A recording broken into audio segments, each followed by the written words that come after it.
पाचोरा तालुक्यातील खडकदेवळा परिसरातील शेतकरी पीक विम्यापासून वंचित असून शेतकऱ्यांनी काढलेल्या पीक विम्याचा कुठलाही मोबदला मिळाला नसल्याने शेतकरी हतबल झाला आहे। त्यामुळे शेतकऱ्यांना पीक विम्यापासून वंचित असल्याने संबंधित प्रशासनाने तातडीने दखल घेऊन शेतकऱ्यांच्या विम्याची नुकसान भरपाई द्यावी अशी शेतकऱ्यांनी मागणी केली आहे। परिसरातील शेतकऱ्यांनी मोठ्या प्रमाणात पीक विमा काढला आहे।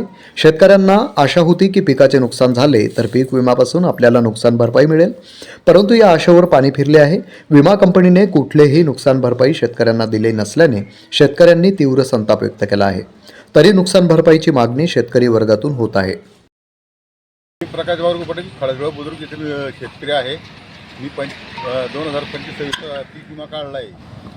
अजून मला त्या पीक विम्याचा लाभ मिळाला नाही। अतिवृष्टीचाही काही लाभ मिळाला नाही। तरी शासनाने याची थोडीफार दखल घ्यावी अशी माझी शासनाला नम्र विनंती। काय सांगाल, शेतकरी पीक विमा काढताय पण त्यांना मिळत नसल्याची ओरड आहे, काय सांगाल तुम्ही अधिक माहिती? काय सांगाल, हे शासन झोपलेल्याचं काय सांगणार आहे? या शासनाला जाहीर करा फक्त आपणही शेतकरी, पण यांना फक्त शेतकऱ्यांची म्हणजे जाणीव होते जेव्हा त्यांचं मतदान येतं त्या टायमाला फक्त इथं थोडंफार म्हणजे इकडून तिकडून चटणी मिरच्या लावून सांगून देतात की बा तुम्हाला असं करू, तुम्हाला तसं करू, एवढंच आहे। हे शासन फार मला तर मी तो काँग्रेस शासन मी कोणत्याच पक्षाचा नाही आहे, पण या शासनापेक्षा काँग्रेस सरकार बरं होतं माझं मत व्यक्त करतोय। काय सांगाल, इतर शेतीचे पावडर वगैरे बियाणं? हो सर, हे फक्त लाडक्या बहिणीला 1,500 रुपये देतात महिन्याला आणि PM किसानचे 2,000 देतात, पण तुमचे गॅसचे दर कुठे गेले, शेंगदाणा तेल कुठे गेलं, महागाई कुठे गेली, याच्याबद्दल मटेरियल कुठे गेलं, पावडर कुठे गेली आणि शेतकऱ्यांनी जगाव कसं? पण ह्या शासनाला म्हणजे शेतकऱ्यांबद्दल काही म्हणजे आस्था नाही आहे असं माझं मत आहे। काय मागणी कराल तुम्ही आता या पीक विम्या संदर्भात? मागणी काय करावं सर, आता शासन झोपलेलं आहे का? सोसाट्या आता यांनी सोसाट्या माफ अहो, ज्यांचं म्हणजे 3-3 लाख 4-4 लाख कर्ज घेतलं आहे आणि जो शेतकरी रेग्युलर भरतोय त्यांना 50,000 देत आहे आणि जे थकीत आहेत त्यांना 2 लाख रुपये म्हणजे अनुदान देत आहे। कुठलं सरकारी ते सुद्धा तिथं अजून GR आला नाही, काही नाही। शेतकऱ्यांनी तर म्हणजे व्याजाने पैशाकडे सोसाटे भरले आहे। यादव पाटील, आम्हाला पीक विमा भेटला नाही खडकदेवळा। कुठलं पीक लावलंय तुम्ही? किती एकर मध्ये लावलंय? कपाशीचं केव्हा केला होता पीक विमा तुम्ही? तेव्हा सुरुवातीला पैसे भरून काय मागणी आपली प्रशासनाकडे?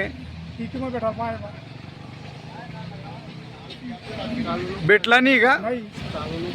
किती नुकसान झालंय तुमचं तरी? नुकसान कपाशी नुकसान झालं, कपाशीमुळे कपाशी होती।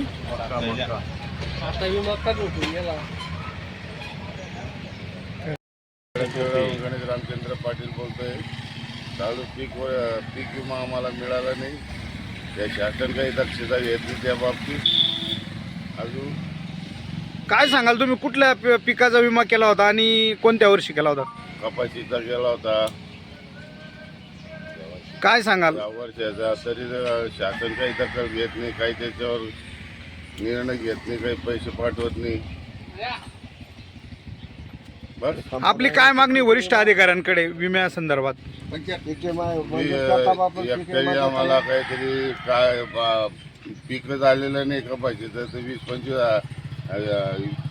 हेक्टरी प्रमाणे 1000 मिळालं पाहिजे। 20-25 प्रमाणे ते आलेच नाही का? हां, 1 रुपया पण मिळाला नाही।